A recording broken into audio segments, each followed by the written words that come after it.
کہ ابھی مجھے اطلاع ملی ہے کہ اسلام آباد میں پہلے جلسہ گاہ کی جگہ بدلی گئی اور جگہ بدلنے کے بعد اب ہمارا جو جگہ بدلنے کے لیے سامان جو ہمارا پڑا تھا اس کو جا کے ترنول تھانے لے گئے ہیں.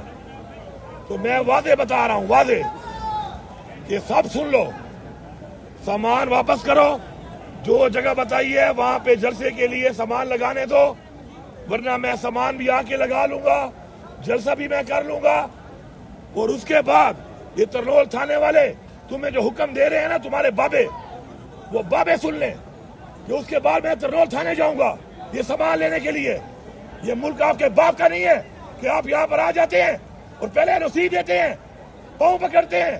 ہمارے لیڈر کا ظرف ہے کہ اس نے کہہ دیا کہ حالات ٹھیک نہیں تھے، جلسہ کینسل کر دیا اس نے. اپنی دی ہوئی رسی کے بعد ڈرامے کرتے ہیں آپ. یہ ملک آپ کے باپ کا ہے اور میں آپ کو اب دکھاؤں گا کہ آپ اجازت اب دو یا نہ دو.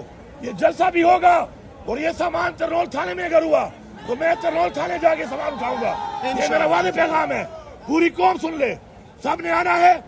میں ساتھ ساؤنڈ بھی لے کے آؤں گا، کنٹینر بھی لے کے آؤں گا اور جلسہ بھی کروں گا اور یہ سامان بھی وصول کروں گا. بہت شکریہ. یہ روڈ کے مائک کس کے ہیں؟ مائک لے مڑا میں ابھی دیتا ہوں.